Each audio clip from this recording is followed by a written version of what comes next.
recibirte aquí, St. John's University, y aquí tenemos a Rosalía, iba a decir de Castro, la poetisa gallega, pero no, que sería vivir en el siglo XIX y estamos en el XXI.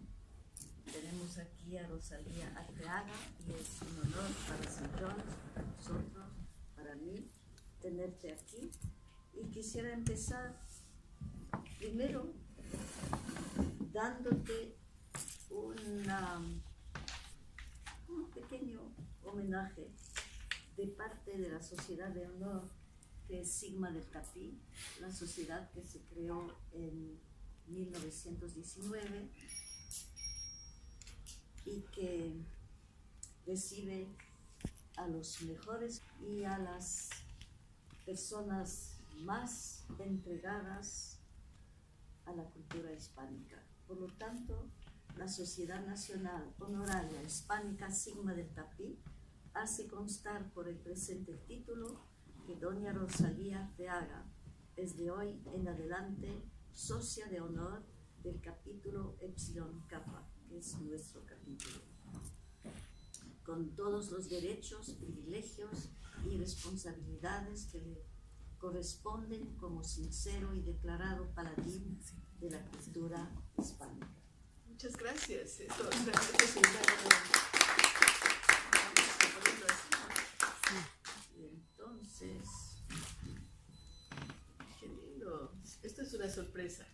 muy bien, bueno, siempre buenas sorpresas son agradables. Sí, gracias. Y voy a pedir Sí. que pertenecemos Gracias. a la misma sociedad. Gracias, amigos.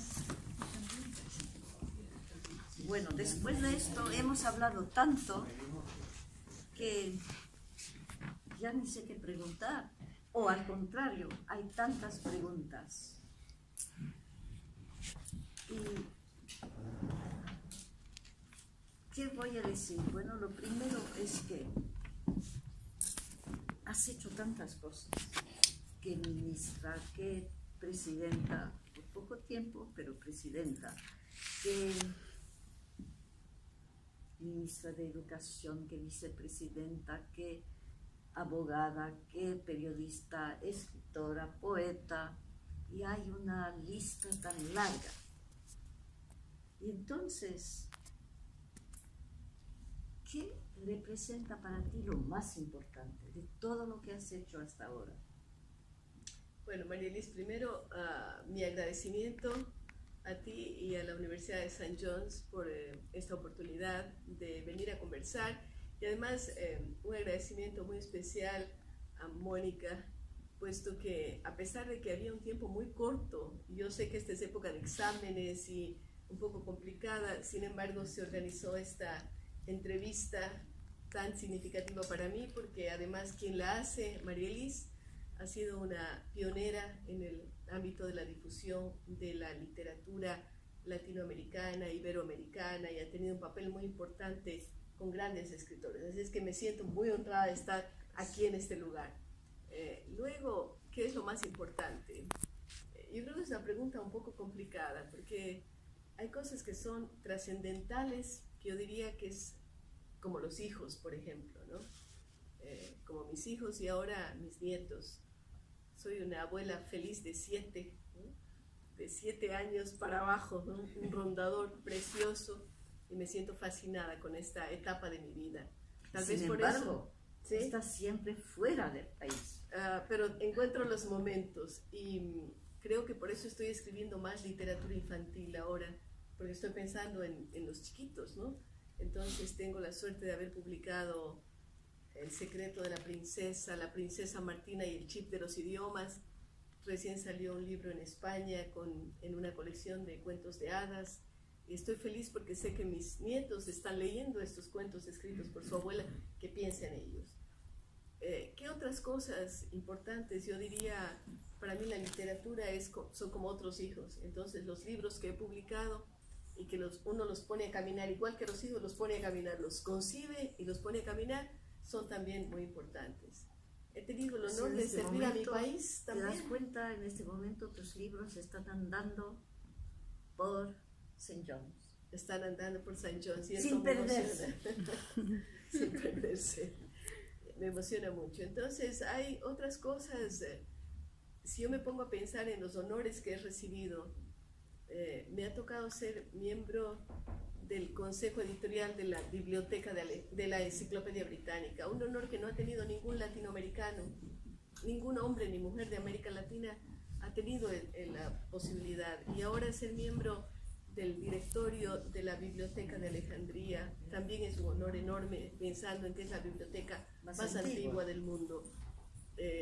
Yo diría que son etapas de la vida que van llegando en ciertos momentos, y por eso es difícil decir qué es lo más importante. He tenido el gran honor de servir a mi país en las más altas funciones.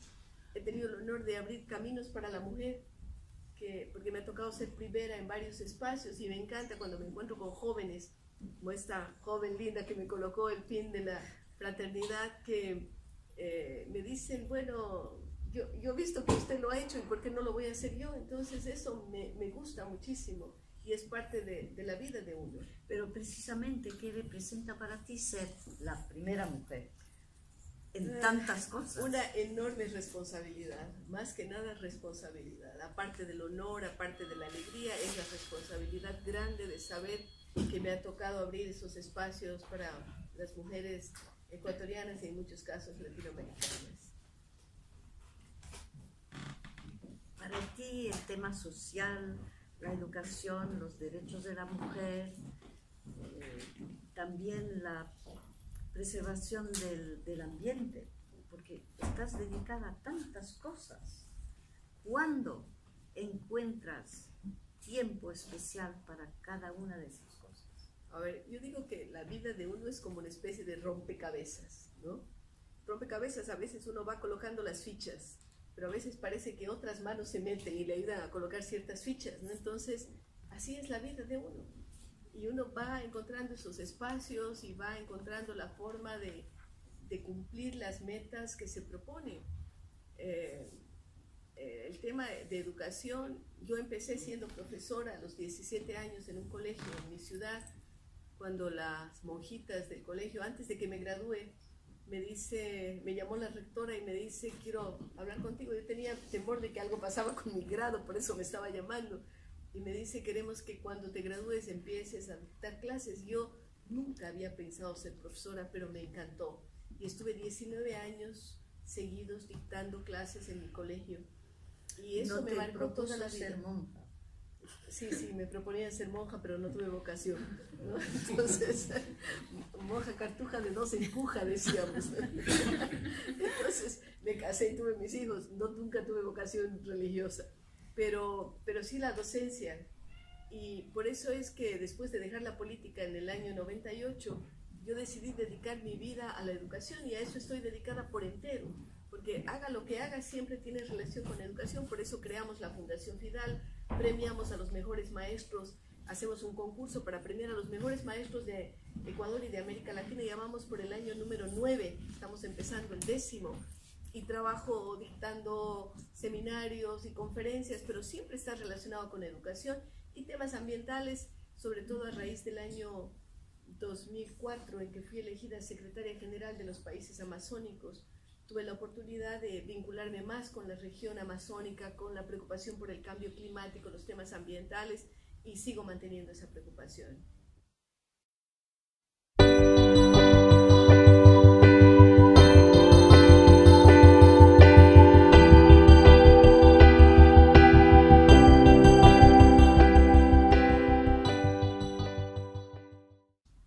Tu Ecuador, tal como quisieras verlo. El Ecuador que llevas por dentro. Quiero verlo así, ¿no? Arriba, bien en alto, con la gente, que no existan esas diferencias tan grandes entre quienes tienen mucho y quienes tienen poco. Un Ecuador más ético, en donde valoremos esas componentes del ser humano que son tan importantes, y en donde los valores son fundamentales, en donde tengamos la capacidad de caminar seguros por las calles sin saber que puede haber un acto de violencia. Yo he dicho muchas veces que tenemos que aprender a desarmar la palabra, porque a veces nos agredimos mucho por las palabras, y eso lleva a otro tipo de agresiones. Entonces, Ecuador es un país tan extraordinario, tenemos tanta riqueza en cuanto a nuestra naturaleza, pero también seres humanos maravillosos, muchos de ellos usted los conoce, importantes escritores, aquí están reunidos, gente que tiene éxito en otras latitudes también, no solamente en nuestro Ecuador. Entonces, si tenemos naturaleza extraordinaria y si tenemos gente buena, bueno, eso tiene que dar un buen resultado. Yo aspiro a que ese buen resultado lo tengamos políticamente en algún momento y que tengamos las mejores condiciones para que los ecuatorianos no tengan que salir y buscar la vida en otros países. Sí, que es muy importante. Yo tengo 6 ahijados en Ecuador. ¡Qué maravilla! Sí. En Quito, en Guayaquil, Riobamba. Y también Riobamba. Y en Guayaquil tengo una dentista, ya es dentista, la otra es pequeña.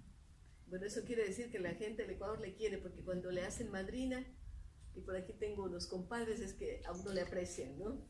Seguramente. Bueno, aquí en mi oficina, bromeando, los estudiantes dicen, y eso que mi oficina es pequeñita, dicen que es el consulado de Ecuador en miniatura. Estoy segura de que sí, que lo hacen muy bien.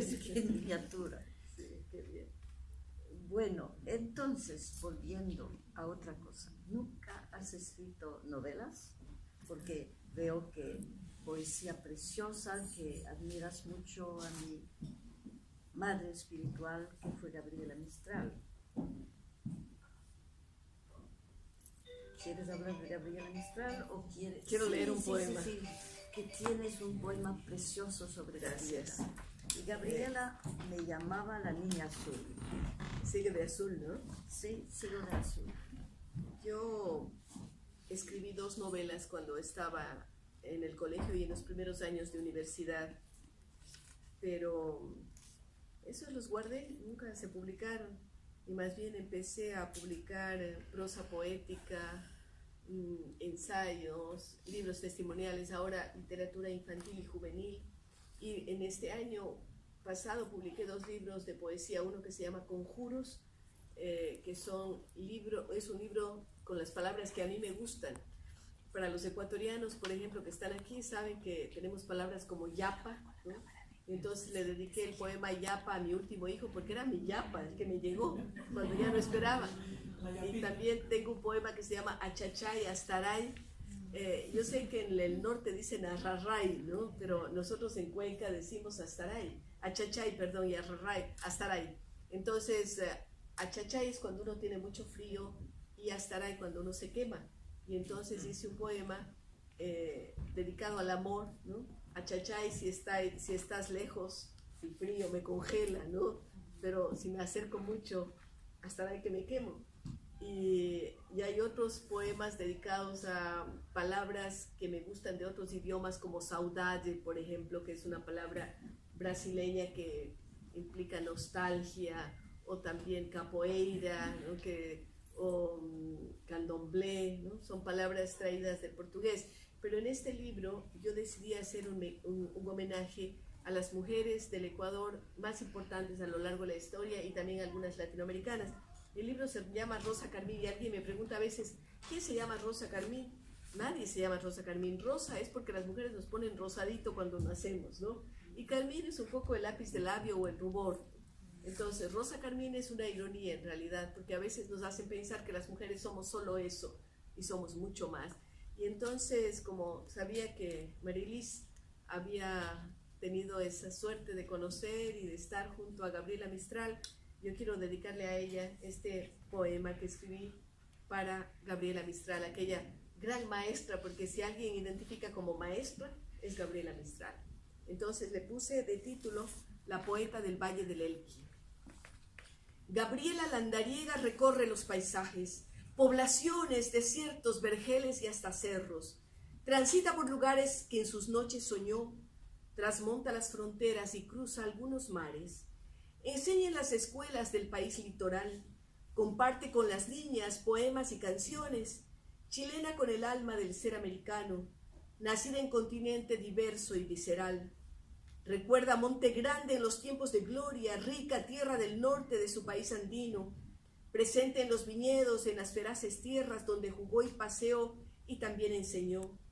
Luchó por las mujeres y por su educación, y también disfrutó sus amores intensos, sin importar el cuándo, sin importar el cómo, sonetos de la muerte y su desolación. Existen plazas y tal vez avenidas, calles, colegios, escuelas y hasta un cerro que llevan con orgullo el nombre que ella se fabricó, porque nació Lucila y se llamó Gabriela. El Nobel, doctorados posaron en sus manos, deslíe los terrones de tantos sus recuerdos y siente que la vida es siempre breve y corta.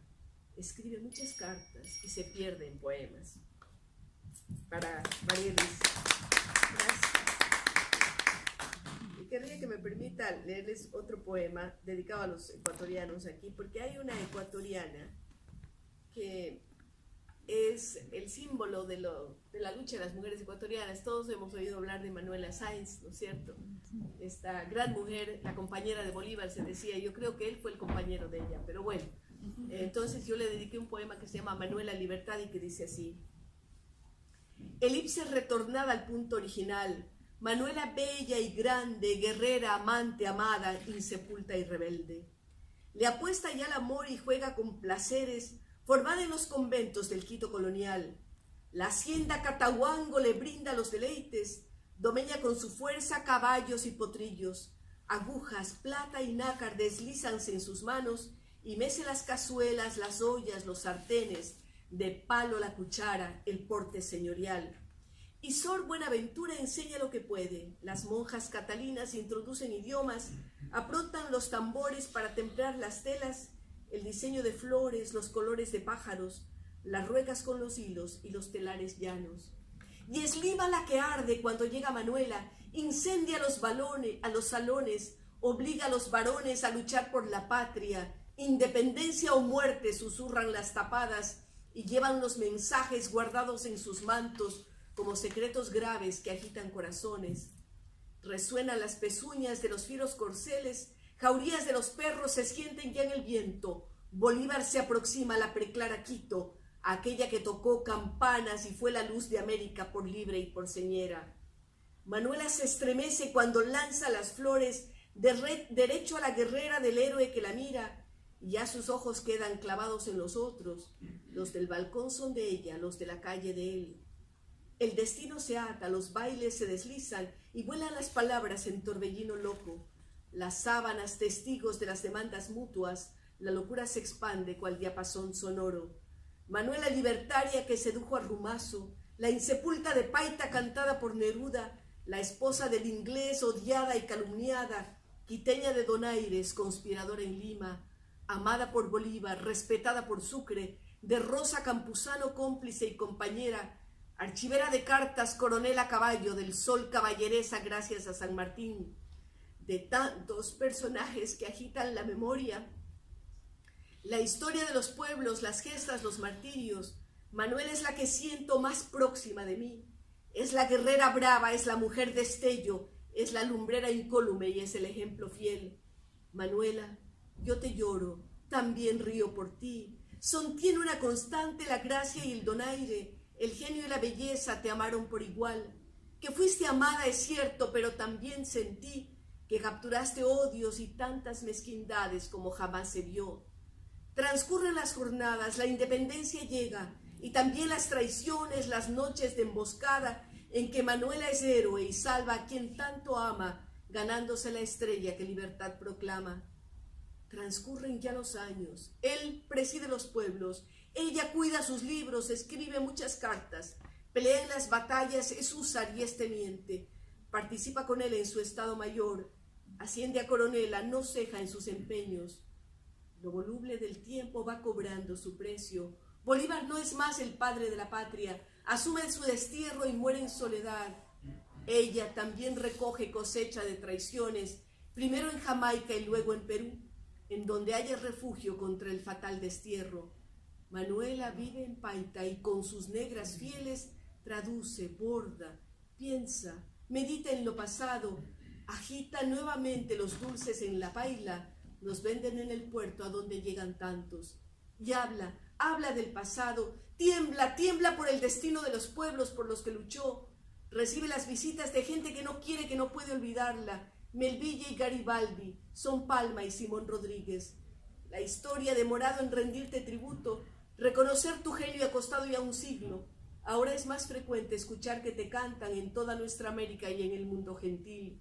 Pichincha y Ayacucho son testimonio real de tu bravura extrema, de tu fuerza y valor. Y fuiste el estratega de muchas más batallas, de cabalgatas fieras y libertades mil. Bolívar se inclinó no solo a tu belleza. América te debe los títulos de honor, las medallas, los bronces, recontar nuestra historia, aquella verdadera en que brillas con luz, por mujer, por soldado, por amante y por leal. En la amarilla arena del pueblo que la coge, se esparcen las cenizas de aquella que amó tanto, mujer que inspiró amores, miedos, odios, adhesiones. Tal vez volaron, sí. Algunas de estas brisnas atraviesan desiertos, recorren las montañas, llegaron a engastarse en la piel del que amó. Gracias.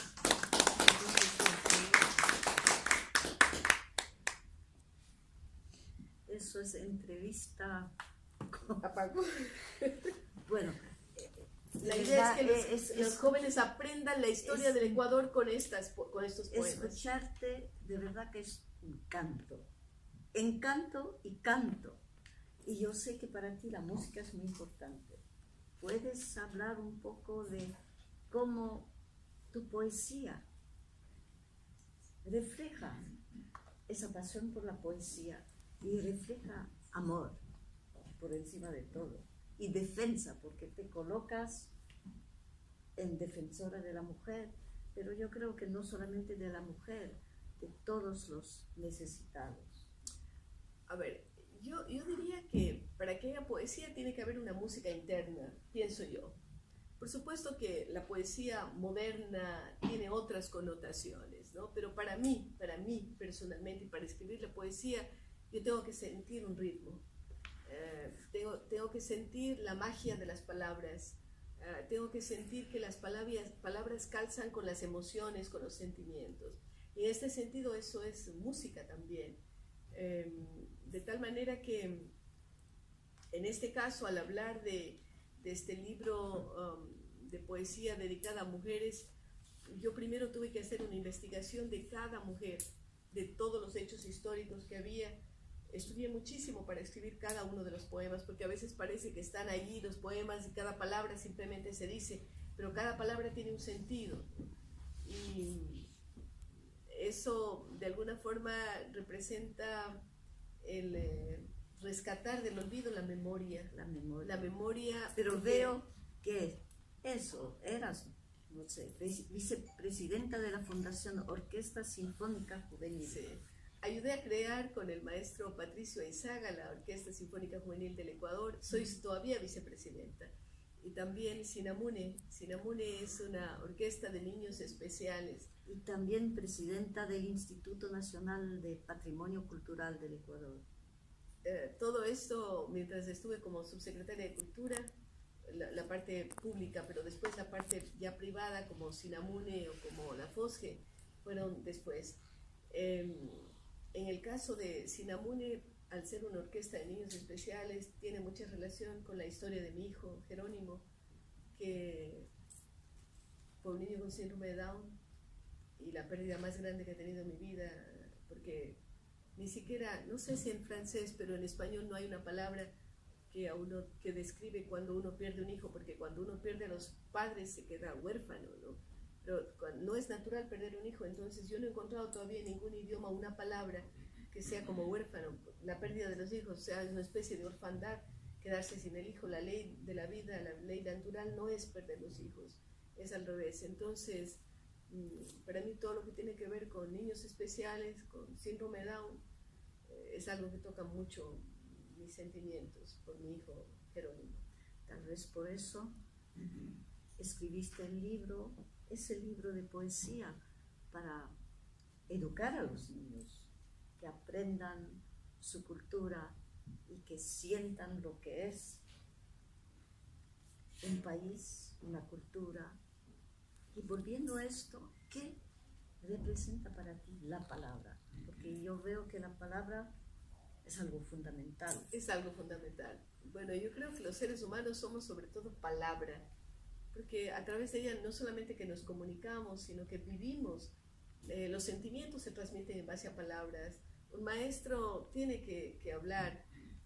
Alguna gente piensa que los nuevos elementos que tenemos, los iPads, los celulares, etcétera, están haciendo que la gente esté menos ligada con la palabra, pero finalmente estamos comunicando palabras también a través de estos aparatos. Entonces la palabra es fundamental y por eso es que yo creo, cuando hablo de la palabra, hablo de magia, ¿no? Porque es como una magia, ¿no?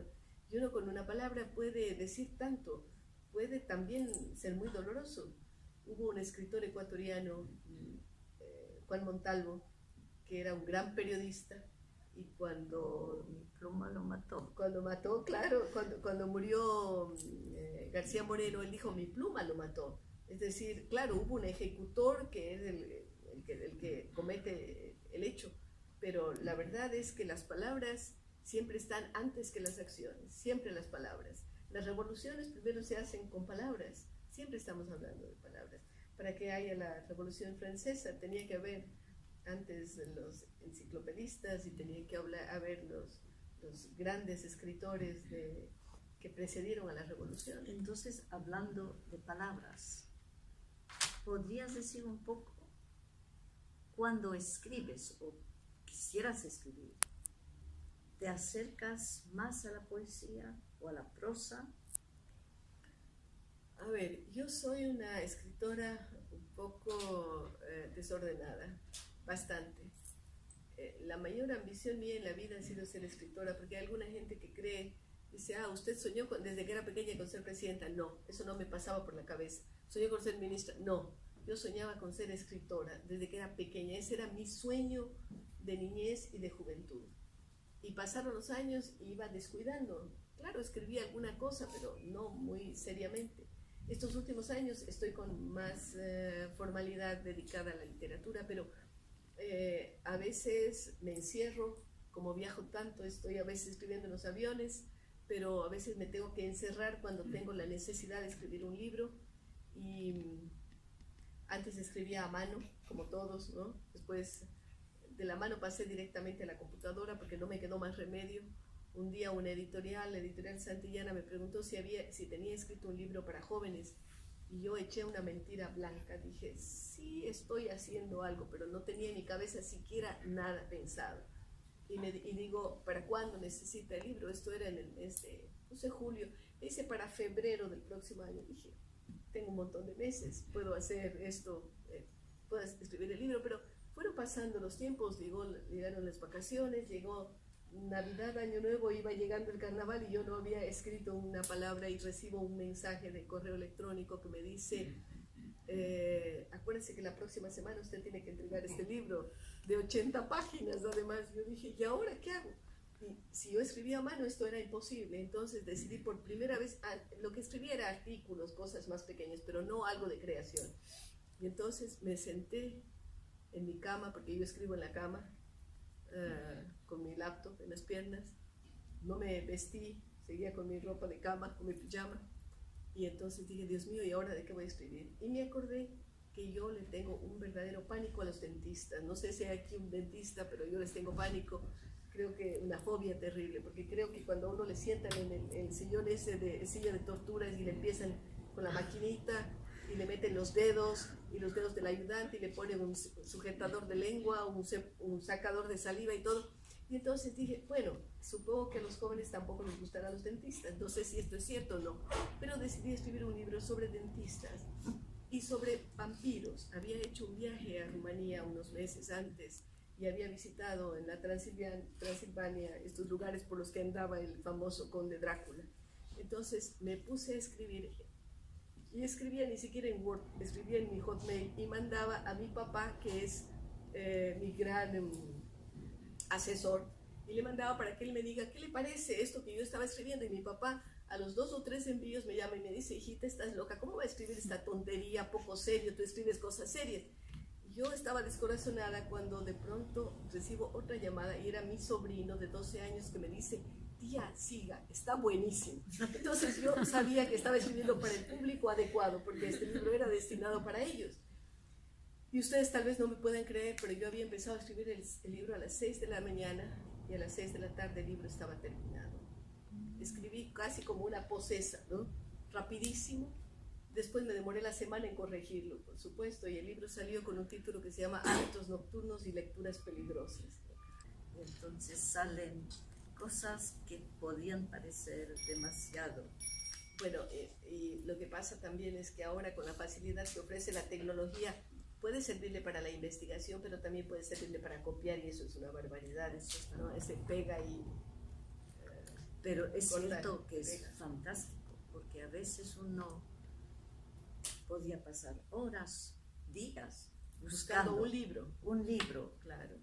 Y abrir todas las enciclopedias, y ahí está la página. Todas las bibliotecas, usted puede entrar con el celular. Sí, es una maravilla. Y ese es otro tema que me apasiona también, la ciencia y la tecnología. La ciencia. Organizo seminarios de periodismo científico desde hace 16 años y en estos días voy a asistir a la reunión de la Academia de Ciencias de Nueva York, que hemos firmado un convenio para tratar de meter el tema de ciencia en los niños ecuatorianos, ¿no? Para tratar de desarrollar ciencia, tecnología, un proyecto que se llama STEAM, Science, Technology, Engineering and Mathematics.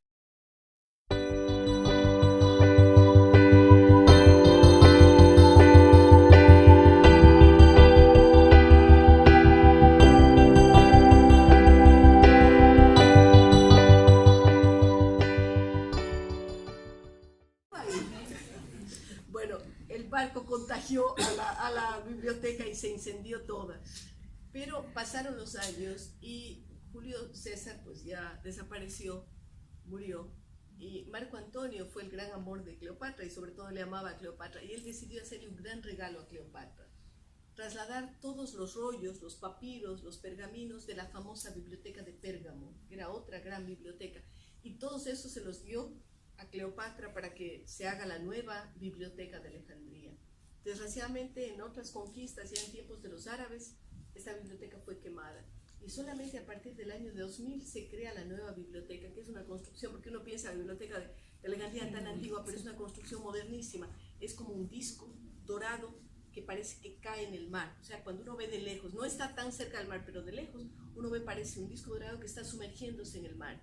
Y esto es fantástico, y ahora es una biblioteca con mucha vitalidad, desarrolla programas, proyectos, y bueno, tengo la suerte de estar allí. Igual tuve la suerte, yo decía que cuando estaba estudiante, en esa época no había el internet ni nada de eso, uno quería tener enciclopedias, ¿no? Porque allí estaba el conocimiento.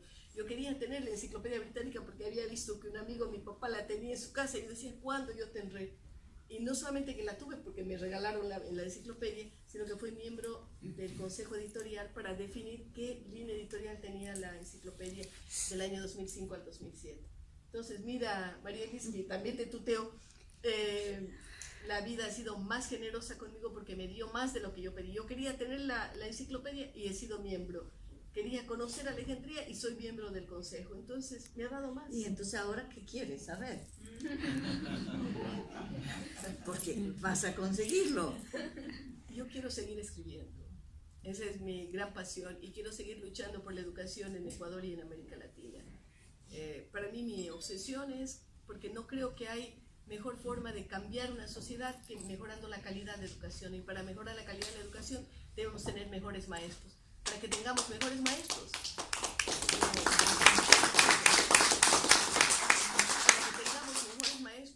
tenemos que estimularles, reconocerles su valor. Casi todos, si nos ponemos a pensar, los que estamos aquí, recordamos a algún maestro o maestra que nos impactó en la vida, ¿no? Ahí tiene su maestra, vea usted esa maravilla. Entonces, voy a preguntarle a Elizabeth si tiene un maestro o una maestra o varios. Uno. Una. Sí, de IPAC. Cuando era pequeña. Sí, en Ecuador. Claro, casi todo el mundo recordamos a algún profesor fantástico que nos cambió la vida. Pero cuando era pequeña, sí. Siempre. Casi siempre se acuerda uno de la maestra de escuela. Yo también me acuerdo de una monjita, Madre Berenice, que bueno, era casi como la mamá para nosotros. En esa época además estábamos de mañana y de tarde, había 2 jornadas, uno pasaba la vida en la escuela. Y entonces esos profesores no son reconocidos y no se les estimula ni económicamente ni en reconocimiento social, porque decimos, los profesores son malos y a ellos les entregamos lo mejor que tenemos, que son nuestros hijos. Entonces tenemos que valorarles, y esa es una misión que tengo en la vida yo, de valorar el trabajo de los maestros. Esa es una cosa autoimpuesta. Lo otro es trabajar en la literatura, que me apasiona. También eres miembro de la Academia, ¿cómo se llama? Europea, de doctores. Real Academia de Doctores. ¿Puedes explicar un poco, primero, bueno, dónde está? Está con sede en Barcelona, en España.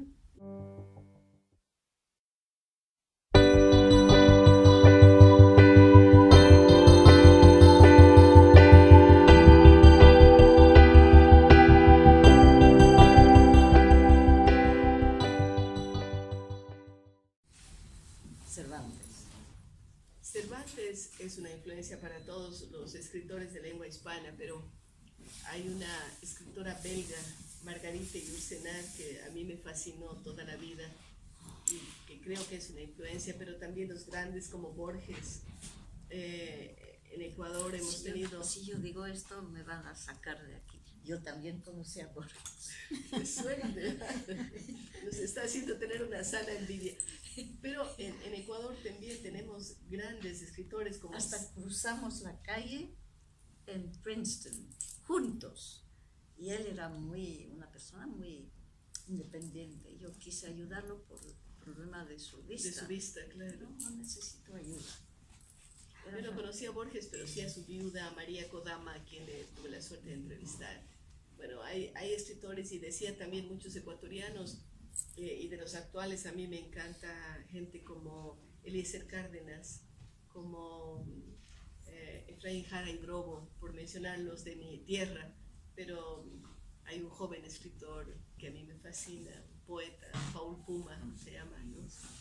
Que ojalá algún día lo entreviste porque vale la pena, es uno de los grandes escritores que tiene el Ecuador actual. ¿Y de España? También, ¿no? Muchos.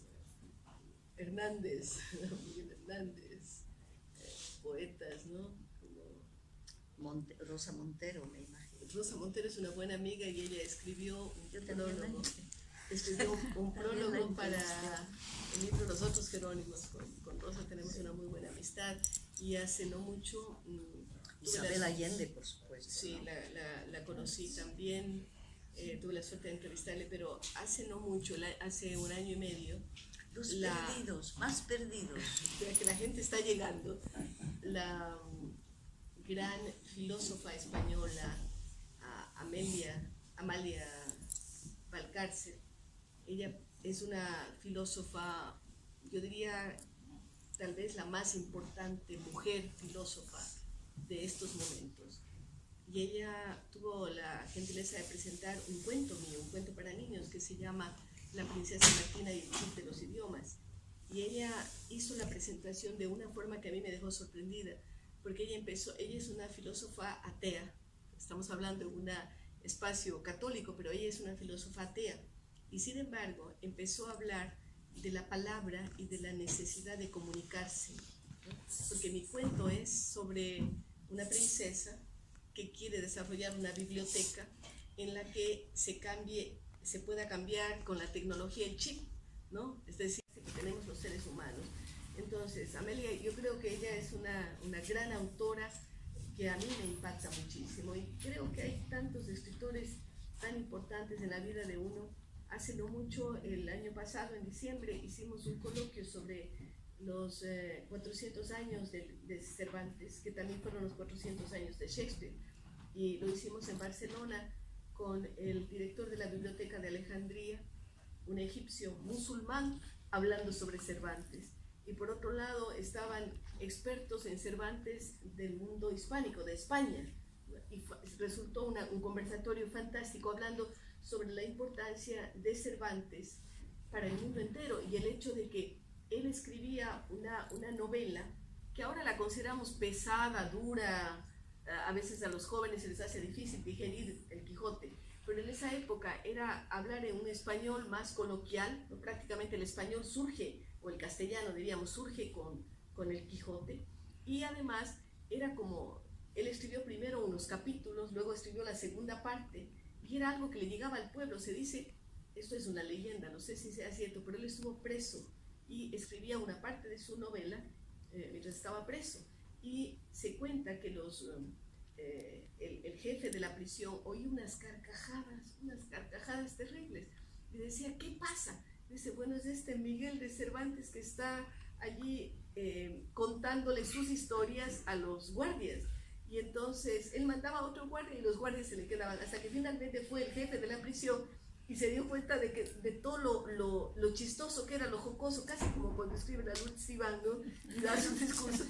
Y entonces él les hacía reír muchísimo contando las aventuras de Sancho Panza y todas estas cosas, ¿no? Entonces era la novela de caballería, diríamos así, pero satirizada lo que hacía Cervantes. Entonces no podemos decir que no nos impacta a todos. Claro, siempre. porque Cervantes y el Quijote, que en realidad el Quijote es casi más importante que Cervantes.